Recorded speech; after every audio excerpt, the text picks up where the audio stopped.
8 o 9 minutos en el territorio continental ecuatoriano, buscando la verdad y abogando por la unidad nacional en pro de la paz y la seguridad en el Ecuador. Queremos saludar al economista Augusto de la Torre, ex jefe para América Latina del Banco Mundial, analista económico. Lo hemos invitado desde su experiencia para conocer su punto de vista de cómo cerramos este año económicamente al Ecuador y este acuerdo con el Fondo Monetario Internacional que le oxigenó a la economía a mediados de año con la entrega de $1.000 millones y ahora se espera el desembolso de $500 millones. ¿En qué condiciones llega este oxígeno del Fondo Monetario a la economía ecuatoriana? Buen día, Augusto.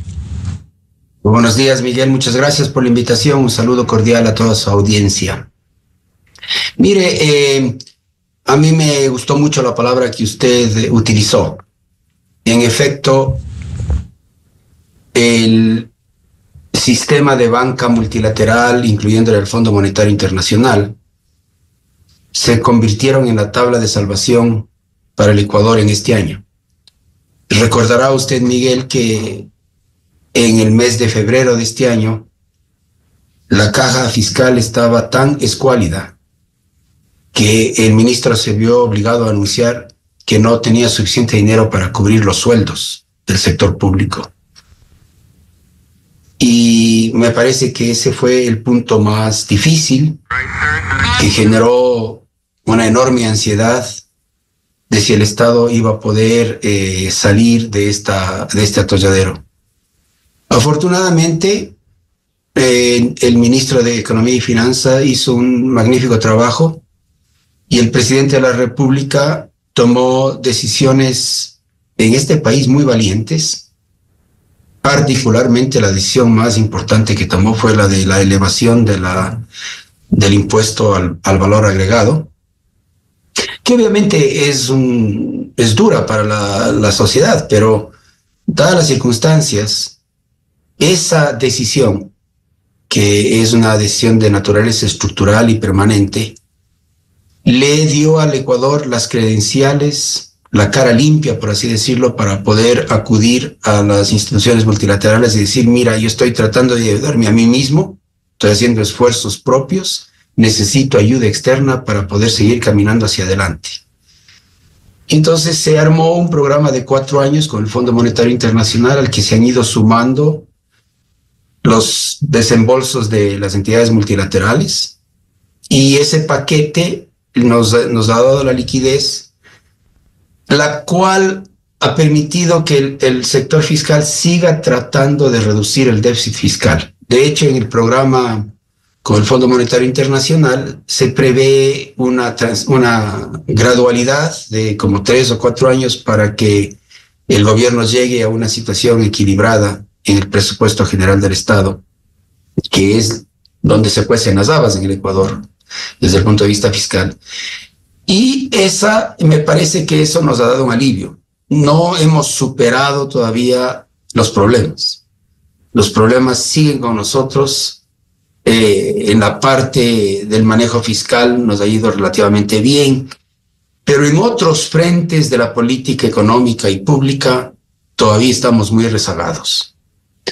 Y en particular, no creo que hemos avanzado lo suficiente, ni de lejos, en la agenda de política pública para promover el crecimiento y la expansión de la actividad económica y del empleo y la generación de empleo.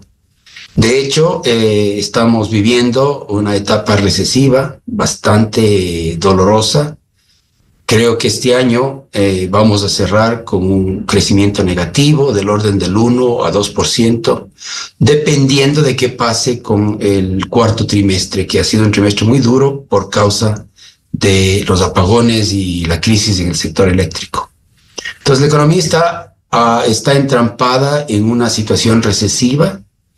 El año 25 será un gran desafío si no encontramos un camino para salir de este hueco sin desarticular el trabajo que se ha venido haciendo en la parte fiscal. Economista Augusto de la Torre, hace un año con el cambio de gobierno la economía estaba en dificultades. Sabemos que en diciembre hay que pagar 2 sueldos, el normal y el 13º, y no había recursos. ¿Cómo cierra este 2024 la economía ecuatoriana? Bueno, una cosa es la economía y otra cosa es las finanzas públicas, el proceso fiscal. La economía está cerrando muy mal, pero esa dimensión de la economía, que es pequeña, pero es súper importante, que es el proceso fiscal, está cerrando relativamente bien, está cerrando con cierta holgura, porque lo peor del problema de la caja fiscal se ha venido superando gracias a los desembolsos del Fondo Monetario, del Banco Mundial, del BID, de la CAF. De hecho, Ecuador va a conseguir un desembolso adicional en el contexto del programa con el Fondo Monetario de $500 millones, porque la misión del Fondo Monetario que estuvo en el Ecuador confirmó que Ecuador ha cumplido las metas que se habían fijado para agosto. Y la mayor parte de las metas están en torno al proceso fiscal, al manejo fiscal. Entonces, la parte fiscal está cerrando con cierta holgura de caja, pero enfrenta enormes desafíos para el año 25. La economía no está cerrando bien. La informalidad ha seguido creciendo. El mercado laboral se está ajustando porque tenemos una ley laboral tan rígida. Los ajustes que se están observando en el mercado laboral están viniendo a través de la informalidad. En otras palabras, la situación económica que requiere un ajuste en el mercado laboral, las reglas del mercado laboral no permiten ese ajuste, la gente entonces está yéndose en informalidad. En la informalidad hay precariedad, porque no hay afiliación a la seguridad social y los salarios en el sector informal son mucho más bajos. En promedio, a ver, para que la audiencia suya conozca, en el sector formal de la economía ecuatoriana, el salario promedio está en torno a $700, en el sector formal. En el sector informal, el ingreso laboral promedio del sector informal está en torno a los $300 por mes. 700 en el uno, 300 en el otro. Entonces, en la medida en que la gente se transita hacia el sector informal, va a ganar salarios más bajos sin protección social. Pero esa es la válvula de escape de esta economía dolarizada. La economía dolarizada está usando esa válvula de escape para ajustarse a las difíciles condiciones económicas y ese tipo de ajuste no es muy sano. Y ese tipo de ajuste se produce porque todavía en el Ecuador tenemos pendiente la reforma de la legislación laboral y de la contratación laboral. Y eso pasa en un país dolarizado de esa manera. En los países que tienen moneda propia, cuando las circunstancias económicas son difíciles, el mercado laboral en Colombia o en Chile o en Perú se ajusta porque hay una devaluación de la moneda.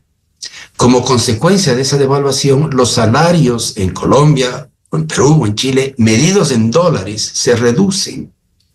Entonces, al reducirse los salarios medidos en dólares, el mercado laboral se va ajustando sin demasiada creación de informalidad. En Ecuador no se puede hacer el ajuste a través de la moneda porque no tenemos moneda propia. Entonces, el ajuste se está haciendo lamentablemente a través de un crecimiento muy fuerte de la informalidad. Ahora, usted decía, bueno, la caja fiscal cierra con recursos. Hay otros indicadores que reflejan también algo que mejora la imagen y los fondos. Sabemos que vivimos en dolarización, como es la Reserva Monetaria de Libre Disponibilidad, que rebasa los 8.000 millones. ¿Qué significa eso en dolarización? Bueno, no significa mucho. La reserva, lo que la Reserva Internacional de Dolarización refleja es que los depósitos del sector público del Banco Central han subido y que los depósitos del sistema financiero nacional a través del encaje también han subido. Yo creo que los depósitos del encaje han subido. Mi hipótesis es que están subiendo porque ha habido un colapso en la demanda de crédito. Entonces los bancos están líquidos porque las empresas no quieren animarse a pedir préstamos. En parte porque tenemos una tasa de interés bastante alta que refleja los riesgos el riesgo país, la prima de riesgo país. Y los depósitos del sector público han subido porque, en parte, por los desembolsos internacionales. Entonces, esa es una noticia buena pero no es un termómetro de que la economía está saludable.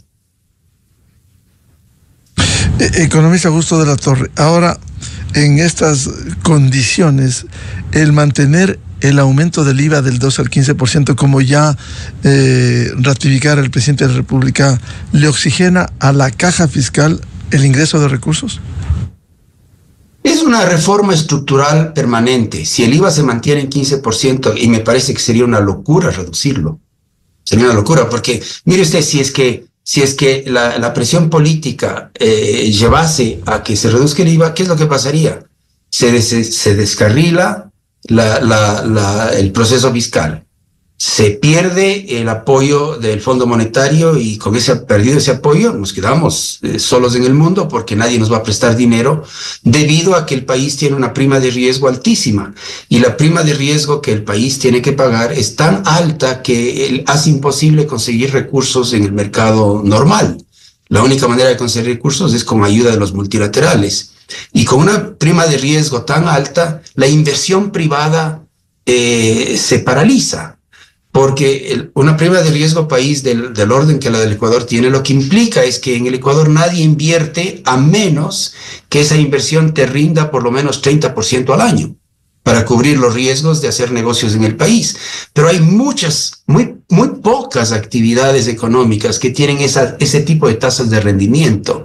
Entonces hay una gran cantidad de inversiones que en el Ecuador no se materializan, porque el país es un país tan riesgoso que requiere tasas de retorno mucho más altas que las que se requiere para hacer negocios, digamos, en Perú, o en Chile, o en Colombia. Entonces, el trabajo para ir bajando la prima de riesgo país depende mucho de que el proceso fiscal esté bajo control. Entonces hay que tratar de seguir manteniendo el control en el proceso fiscal, pero no hemos terminado la tarea. Porque a pesar de que el IVA nos ha ayudado, todavía tenemos una brecha enorme entre el nivel del gasto, que es muy grande en el Ecuador todavía, el gasto corriente es muy grande, y los ingresos permanentes que vienen por impuestos.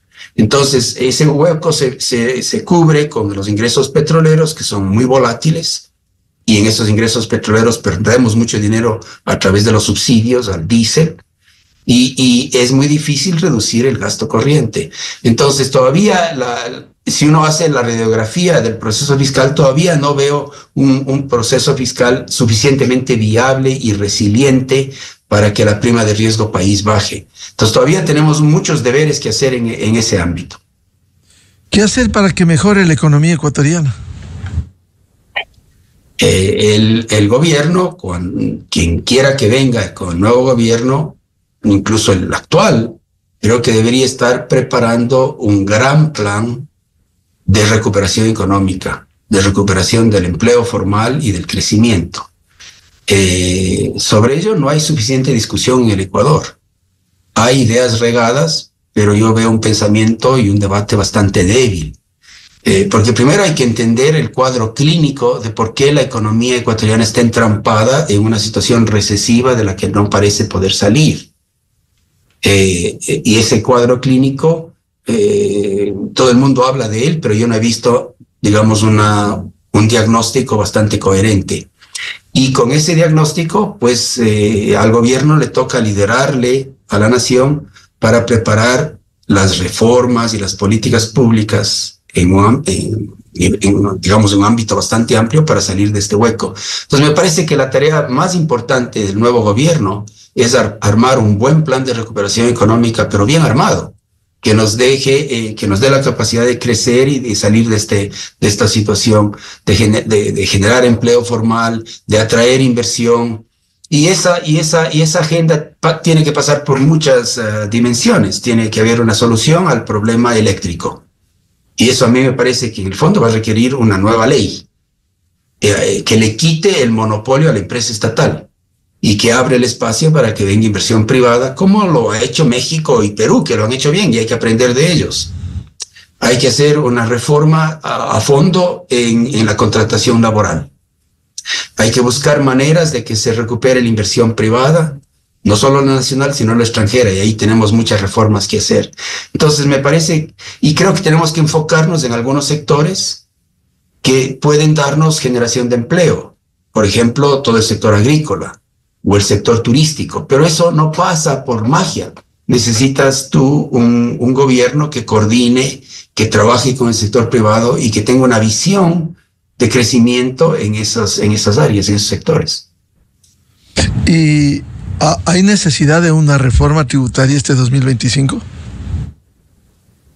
A ver, yo me inclino a pensar, claro, puede ser que haya economistas que piensen que necesitamos una reforma tributaria. Yo pienso que lo más importante para el próximo año en el ámbito fiscal viene de dos lados. El primero, ver si se encuentra el consenso social y político para ya salirnos del subsidio al diésel e irnos a un mercado de combustibles abierto a la competencia. Ahí me parece que lo más difícil es eliminar el monopolio que tiene la refinería estatal, monopolio en la refinación y en la distribución. Ese mercado tiene esta mafia y si uno quisiera abrir ese mercado a la competencia, uno tendría que pelearse contra la mafia de la empresa de la refinería estatal, porque ahí hay muchas malas acciones, ¿no es cierto?, asociadas a contratos con exceso de precios, corrupción y todo el contrabando que se produce por causa del subsidio. Entonces, me parece que esa es una tarea. Si se logra salir del subsidio al diésel, creo que la situación fiscal mejoraría de manera permanente. Esa me parece que es importante. Más importante que una reforma tributaria, me parece a mí. Y la segunda es llevar a la Asamblea, ojalá a fines del año 25, una gran reforma a la seguridad social. Porque parte del problema fiscal que tenemos es que el déficit de caja y los problemas estructurales de la seguridad social, particularmente en pensiones, pero también en salud, cada día son un peso más grande sobre el presupuesto general del Estado. Entonces, la situación fiscal del presupuesto general del Estado está cada vez más contaminada, más afectada por los problemas de la seguridad social. Entonces, si usted me pregunta a mí, en el lado fiscal, ¿cuáles son las dos reformas más importantes? Yo diría salirnos del subsidio a los combustibles, con un mercado de combustibles más competitivo, número uno, y número dos, discutir y proponer y llevar a la Asamblea una gran reforma a fondo que nos rescate, que le dé vida al sistema de seguridad social para los siguientes 50 años, porque ese sistema está quebrado y necesita repararse.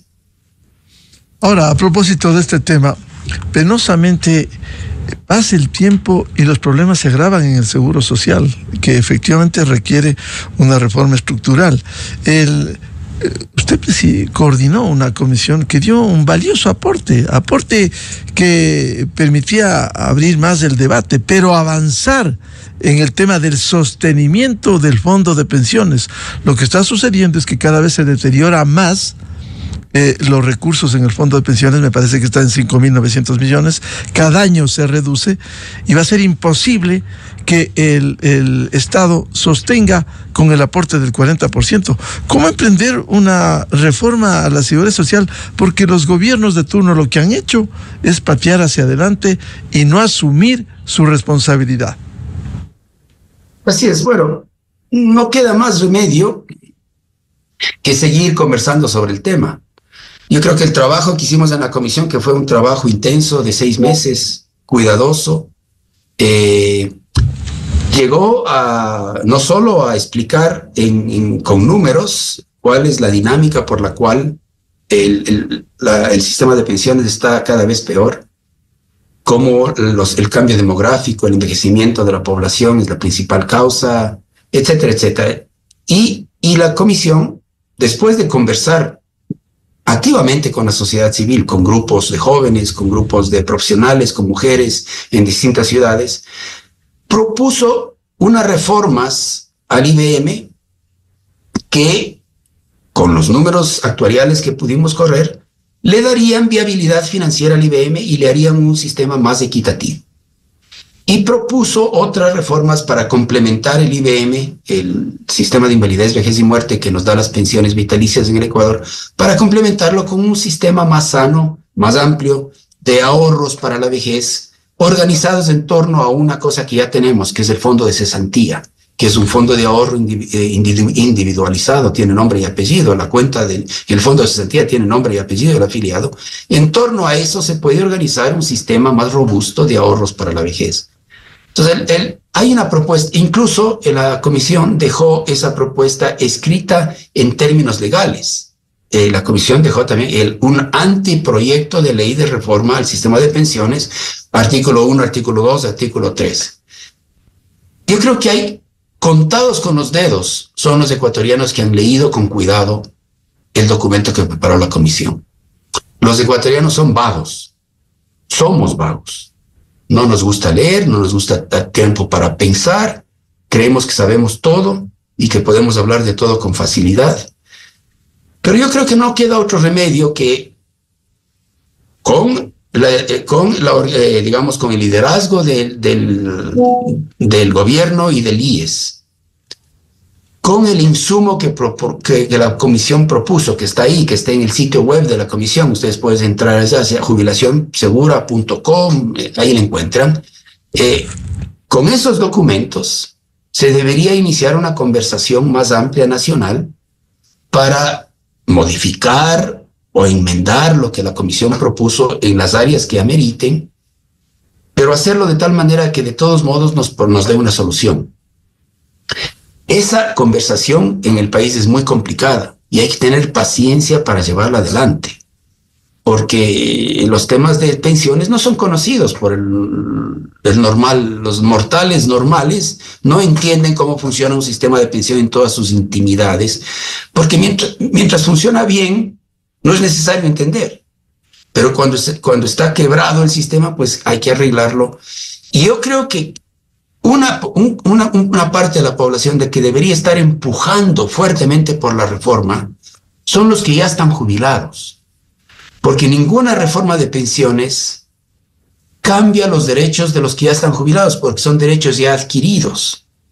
Entonces los jubilados, lo que debería preocuparles a los jubilados no es que haya una reforma, sino que no haya, porque si no hay una reforma, a lo mejor no les vamos a poder pagar sus pensiones. Pero si hubiera una reforma, ellos no pierden nada de lo que ya tienen, ninguno de sus derechos, y se aseguran de que el sistema va a poder pagarles. Entonces, yo no entiendo por qué los jubilados no son más militantes y le ponen más presión al gobierno para hacer una reforma de pensiones. La reforma de salud es harina de otro costal. Puede ser que una reforma de salud sí les afecte a los jubilados, eso entiendo, pero ninguna reforma de pensiones afectaría a los jubilados. Y les garantizaría, si hubiese una reforma, que el Estado va a tener los recursos para pagarles sus pensiones. Otra población que debería estar muy interesada en la reforma de pensiones son los jóvenes, porque los jóvenes quieren tener un sistema cuando ellos sean viejos. Y ahora todos tienen temor de que el sistema está tan quebrado que ellos no pueden contar con ese sistema. Entonces el sistema tiene que volver a recuperar la credibilidad con los trabajadores jóvenes para que ellos se sientan cómodos afiliándose y tengan la esperanza de que a través de su afiliación van a conseguir, dentro de las reglas del sistema, una pensión vitalicia cuando cumplan con los requisitos para jubilarse. Pero no veo movimiento ni por el lado de los jóvenes ni por el lado de los jubilados. Y lo que veo es un grupo de actores políticos que no se interesan en este problema tan serio y que, como dice usted, prefieren patear la pelota para adelante. El no hacer esa reforma será mucho más complicado que mantener este modelo insostenible. Seguro, porque ya estamos en un punto en el sistema de pensiones ecuatoriano en el que ya está entrando en problemas de caja. Entonces va a llegar un momento en que el IES le va a decir al ministro de Finanzas: mira, ya no tengo plata para pagar las pensiones. Y el ministro de Finanzas le va a decir: pero ¿cómo no tienes plata si te acabo de pasar el 40% que la ley me dice que te pase? Y el IES le va a decir: incluso con el 40% que me pasaste, ya no me alcanza la plata para pagar pensiones, porque eso es lo que, una de las grandes conclusiones de la comisión, es que el déficit ahora está ya presente en el sistema, incluso si el gobierno paga a tiempo ese 40%. También sabemos que el gobierno en el futuro no va a poder pagar ese 40%, porque el 40% de las pensiones es un monto que sigue y sigue creciendo. Y recordemos, querido Miguel, que Ecuador es un país especial, porque el Estado ya contribuye a la seguridad social en relación a sus empleados. El Estado es un empleador. En los ministerios el Estado emplea gente y contribuye a la seguridad social como empleador. Pero en Ecuador tenemos una ley adicional que dice eso no basta. A más de la contribución que tú como empleador haces, tienes que hacer una contribución, un subsidio adicional. Y entonces la ley le dice al Ministerio de Finanzas, tú tienes que pagar un monto equivalente al 40% de las pensiones que el sistema pagó el año anterior. Ese 40%, como las pensiones que están pagando crecen y crecen y crecen, ese 40% crece y crece y crece y el Estado tampoco va a poder honrarlo. Entonces, lo que está ingresando a la represa con la que se pagan las pensiones es cada día menos de lo que sale. Bien, hablaremos y le comprometo a profundizar este tema estructural importante del Seguro Social ecuatoriano, que no hay visos de enfrentar. Al menos hoy en campaña electoral no tocan el tema, porque simplemente es más fácil no hablar de un problema grande que hacerlo. Al economista Augusto de la Torre, muchas gracias por atender a la revista de Opinión Democracia. Muchas gracias por la invitación, Miguel. Un muy buen día. Muy buen día. 8:36 minutos en el territorio continental ecuatoriano. Vamos a una pausa y tenemos previsto un diálogo con el ex viceministro de Energía y Minas, ingeniero Fernando Benalcázar, para hablar sobre la situación del sector minero y lo que se ha calificado como el apagón empresarial. Desde 1984 con Gonzalo Rosero. La revista de Opinión Democracia. Siempre líderes, siempre confiables. Enseguida regresa Miguel Rivadeneira a la búsqueda de la verdad. Inicio de espacio promocional y publicitario. Cada amanecer es una oportunidad para asumir responsabilidades y aportar con el país y la democracia. Por mi familia, por Ecuador.